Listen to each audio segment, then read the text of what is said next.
The night of Christmas Eve 2008 is a blur, depending on how much medication I am given that day. I can avoid the nurses for a couple of hours, but not too long. I suppose you've heard about me in the papers or on your favorite serial killer show. No, I was never convicted. What the media claimed was all lies anyway. No one knew what happened that night except me, which is why the police blamed me. My name is Max, and my name is all I carry now. You've probably heard of ghost towns around the U. My town is one of them. Located in the foggy mountains of Oregon, most people have never heard of the town, Asher. It was the kind of town where people never left, and if they did, they always returned. Things and people always had a habit of coming back. Bad memories, sadness, pain, and grief always stuck around, festering at night right before one tried to go to bed, piling on itself, growing deeper in the dirt. There are forests, but not as many trees as you'd think we would have. Green doesn't grow in this town. The dirt won't let it. No matter how much sage you burned, it couldn't cleanse this place. This town was haunted, but perhaps the people were first. I don't consider myself haunted. I just think I was born wrong. When I was brought into this world, my mother told me that I wasn't like other babies. I had a solemn-looking face and dark eyes. She also said that I refused to cry. I still can't cry. My eyes won't produce tears. The doctors say it's a disorder. Even when my grandmother died, I never cried. Or when my mother would scream at me, I never flinched. Or when my dog got hit by a car, nothing. I didn't feel things like other kids or people. I don't feel at all. When I was 6, I knew something was wrong when I accidentally cut half my finger off and I never screamed. There is something within me that isn't in other people. I guess it was destiny for the events that took place. Some kind of fated magic. Whenever my mother got drunk, she would tell me that I was a stone boy and that all stone boys went to hell. She was bipolar when she wanted to be. When she loved me, she loved me. But when she despised the fact that she had a kid, she hated me. There was never an in-between. My father was too busy pretending nothing was wrong. With his head in the clouds of denial, he always knew how to make himself feel better. All he had to do was look away or leave the house. Too bad I couldn't live in those clouds with him. Instead, I was always on my own, sitting in silence at the kitchen table, staring out the window in the back seat of our car, waiting for some better day to come, but better days never came. 2008 was a year of many things for me. I had started 8th grade and was finally 1 year from high school. My voice got significantly deeper, and life seemed like it had possibilities. Until my parents separated. The separation made my home life worst. My mother drank more, and my father never came home. The teachers blamed me for not paying attention. But what they didn't know was that I hadn't eaten in 2 days. The school bully would make fun of my ribs and call me names. We called him Dan the Giant, at almost 6 feet at 13 years old. He was monstrous. The only person scarier than him was his father. His dad was taller than him and viler. Even the teachers were scared. Dan had dyslexia too, but he wasn't that bright to begin with. Any kid that mentioned or corrected him got the beating.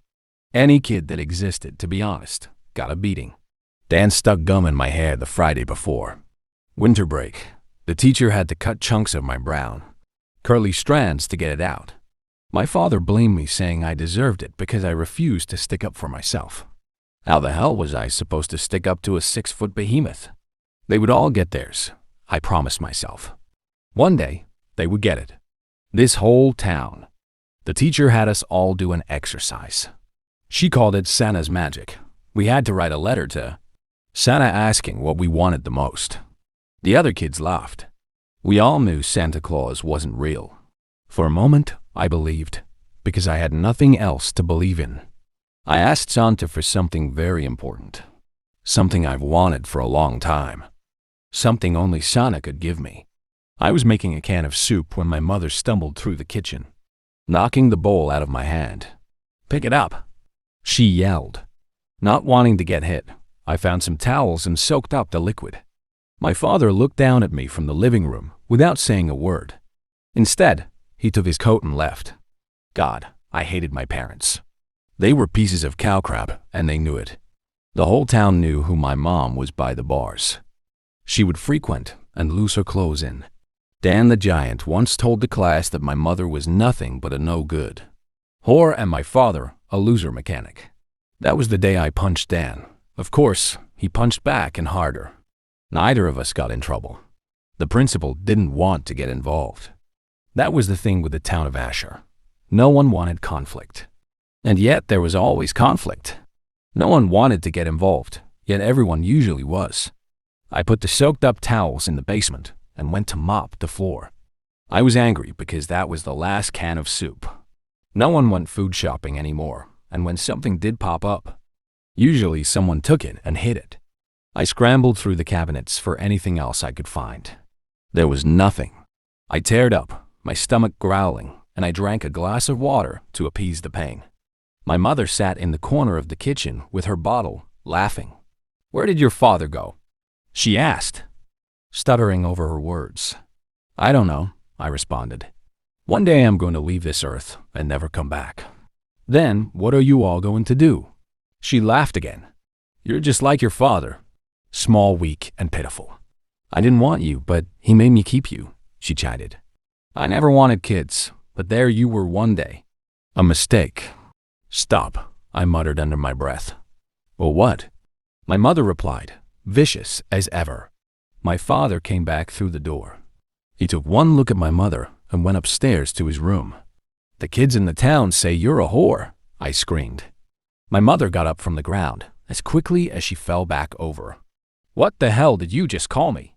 My friends say you're nothing but a dirty whore." My mother reached into the drawer and grabbed a knife. "You piece of shit. How dare you dare call me that? How do you think I pay for this place? Your father, who hasn't had a job in months. Your weak and useless father. Weak and useless. And you know what? You're just like him." She screamed. My mother took another swing at the bottle and then at me. "Just get out, get out. Get out of my house. Get out," she screamed. I grabbed my backpack and ran out, not looking back. I just ran, not knowing where I was going. I ran knowing that I couldn't go back. Tears flowed down my eyes and my chest felt like it was going to drop out my ass. I must have pissed myself because my pants were wet. I ran through the streets, past the school, past the town, into the woods. The sun had already gone down and the night took over, creating an eerie path. On the outskirts of town, I didn't care. I ran through the trees, going off the path, finally stopping when I had no air left in my lungs. My legs collapsed and I sat against a tree. The wind blew against my face, and for the first time throughout that entire run, I realized I was utterly alone. Not just in these woods. I had no family. I had no friends. I had no one. I wanted to not exist anymore. For a moment, I wondered what it would have been like to die, to not be me, until something shuffled amongst the leaves. I got up and looked out into the darkness. I couldn't see anything. I tried to tell myself that it was nothing until I heard the shuffling again. It was Oregon, so perhaps it was a bear or an animal moving about. The shuffling was heavy, shuffling and steps being taken by something big and bigger than me. I tiptoed in the dark to try to find the path. I was mortified. With no flashlight or even the moon to help, I was blind. I heard the shuffling again, except closer. My heart was like an engine failing. I couldn't breathe. I kept walking, knowing that whatever the hell was shuffling in that darkness knows I was there. It was when I felt a hand on my shoulder that I started to run. I didn't know if I was going the right way or if I going deeper into the forest. But I ran. As much as I hated my parents, I would gladly go back to my crazy mother. Them be in the woods was something I couldn't see. Luckily, I was going the right way as I heard a car drive by. I made it back to the road, but I could still feel whatever it was in that wood behind me.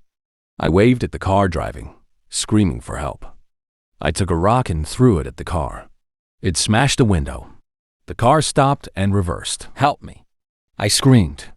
The car pulled over and a man, wearing a red plaid shirt with a long grimy beard, got out of the car. "Help!" I yelled. "What the fuck do you think you're doing, you little shit?" he screamed, examining his car. "There's something after me," I yelled. "I don't give a fuck. Look what you did, you little shit. There's someone out there following me. Please," I pleaded. "You better hope your parents can pay for this, or I'll chop off your balls as payment," he screamed. The grimy bearded man grabbed me by my neck and slammed me against the car. "Oh, maybe I should do it now," he said. His breath smelled like beer and rotten cheese. He was missing a tooth on the left side of his mouth. I turned away, terrified. Before he could strike me, I fell to the ground. Something dragged the bearded, grimy man away from me.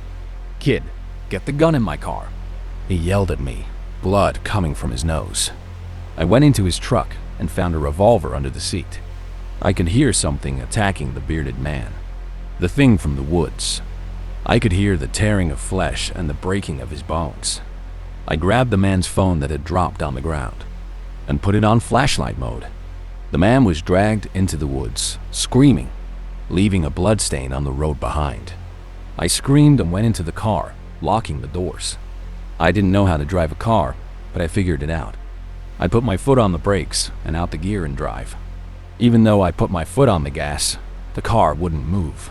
Whatever creature took that man came back. This time, for me. It was holding the car from the back. I got out and started running back through the dark. I tried to call 911 on the dude's cell phone, but something knocked it out of my hand, smashing it to the ground. I stopped, feeling the creature circling me. I prepared myself to be torn apart like the grimy bearded man. Instead, I felt a stale breath on my neck. I turned around, not seeing anything. I knew it would be any moment before it killed me. I closed my eyes and waited. My hand raised on its own. Whatever this creature was, held my hand and grasped it, holding it. I shakily lifted the light from the cell phone to its face. It was ugly with white pale and scaly skin. Its mouth was oversized with teeth that protruded from its bloodied mouth. A long, slippery tongue occasionally stuck on the way. A snake's tongue feels the environment. It was tall and had black coal eyes that gave a merciless stare. "What are you?" I asked. The cold eyes looked into mine, but it gave no response. Thank you," I muttered. I felt an ice droplet on my nose. It started to snow. I didn't know what this thing was, but it decided that I would call it Creature. Creature cried into the night. Its shrieks echoed in the air. I was still scared, but something felt safe with it. It did save me from that man. "Are you alone too?" I asked. It shook its head. Whatever Creature was, it understood me. The creature took one last look at me and ran into the woods, disappearing into the trees. I ran home and away from what would be a future crime scene. I was terrified, confused, but also curious. I opened my front door quietly, hoping that no one was awake, and tiptoed to my bedroom. The next morning, the entire town was talking of bears, thieves, or wild animals that must have taken Burton John, a.k.a. the grimy bearded man. That was his name. Only I knew what happened to Burton, and he was definitely dead. I guess Creature took the body and finished it off elsewhere. My mother left me alone the next day, perhaps out of guilt. My father never asked me how I was. I quickly got dressed and went off to school. I didn't notice the dirt in my hair left over from last night. Dan the Giant made jokes to the class about how poor my family was, that we couldn't afford water, and that we were all dirty people. I ignored him, but he just wouldn't stop. For an entire 30 minutes, he kept going, unable to control himself. The teacher sat at her computer, drinking her coffee, living in her clouds of denial, and pretending nothing was wrong. Then the thought came to me. How interesting would it be to have Creature eat Dan? It was murder, I quickly realized, and I was not a murderer. Dan kept going for the rest of the class period. Something changed in me. I realized Dan didn't deserve mercy. He deserved to get eaten. He was a piece of shit, and he would eventually grow up to be a shit adult. People like him never grew out of their shitness. Kids like Dan either became violent men that preyed in bars or violent cops that preyed on civilians. No one would miss him. Remembering the gum in my hair, and I knew that something had to be done. He had to be punished. We all got let out early for Christmas Eve. I skipped the bus and walked back down to where Creature was. Police and townies were all over the woods. There was no way I would be able to find him. I went back home. My mom was going through one of her cycles where she bought food, cooked dinner, and acted like she didn't just kick me out the other day. This happy cycle only lasts a couple of hours before someone says or does something that tips the scale and she's full-blown crazy again. I took the opportunity to eat and go to my room. Not more than an hour later, after my father mentioned that the gas got turned off, did she tip. I started packing a bag for myself. I put on my shoes and left for the front door. I wanted to get ahead of the storm and look for Creature. The second I opened it, my mother's hand slammed it shut. "Where the hell do you think you're going?" she asked. "Why do you care?" I snapped back. "Advertisements. You're not going anywhere. I'm not going to sit in this house as you hit and yell at me. I'll just leave." My father walked by us, slinking up the stairs to his room. "Mom, I'm leaving." She grabbed me by my throat. "Tell me what you're going to do again." I couldn't breathe. She took a shoe and hit my leg with it. "It's your fault. We can't pay the bills. All you do is take from us. You are lucky we don't put you out into the street." I felt my lungs tearing inside from the pain. I was a minute from passing out when a loud crash through the window made my mother let go. I didn't have to look for my friend after all, because there it was in my living room. It walked on the broken glass, unhurt like Jesus on water. It ran to my mother and grabbed her and threw her across the room. My father came downstairs and, upon seeing Creature, ran for his gun. Creature was too fast. It slipped my father's ankles and he fell down the stairs. Creature put his foot on top of my father's stomach until it protruded, squishing and disemboweling him. My mother tried to run, but Creature threw a table at her, stopping her. "Please, take him. Take him," she pleaded, pointing at me, tears rolling down her eyes. Creature wrung her neck and with one final snap, crushed it. Blood poured from her eyes and nose. I sat in silence, looking at what it had done to my parents. The two people that raised me from when I was a baby. My parents who loved me, beat me, and told me I was scum, and hated me for existing. I felt nothing for them as I looked upon their bloodied faces. I suppose it was at that moment that something else changed. I took Creature's hand and we left my house. We found an old Santa's costume and I dressed him. A red hat and a red and black suit. He just wanted to belong like me. Santa had finally come to the town of Asher. We started at my neighbors' houses, one by one, killing them all. Their screams like a symphony in the night. I watched as he pulled organs out, smashed people's heads, picked out teeth, and splattered blood on Christmas trees. Oh, how the red brightened the magical night. When we reached Dan's house, I knew I wanted to relish the moment when he saw who was behind his death. Creature slashed Dan's father's throat and with its sharp claws, stabbed his mother. Dan screamed in horror as Creature inched closer to him. I smiled at Dan, who looked back with a face I'll never forget. To be honest, it was a look of defeat. Creature took Dan and limb by limb, tore him apart. His agony was my cloud of denial and his suffering my alcohol. When we were done, I watched Creature feed on some of the bodies, offering me chunks of eyeball, brain, and liver. I wondered where this beast had come from, but it didn't matter. He was my friend, and he answered my one Christmas wish. A wish only Santa could give. Before the night had ended, Creature took one last look at me, but I somehow knew he wasn't coming back. There was no ceremonious farewell. This beast went back into the darkness from where it came, and I didn't even feel sad. My friend was gone, and I still felt nothing. You see, I just wanted to be alone. When the news hit that a town massacre had occurred, the world was in shock. The only survivor was a 14-year-old boy. I told the police no lies that night. I told them that Santa Claus had come to town.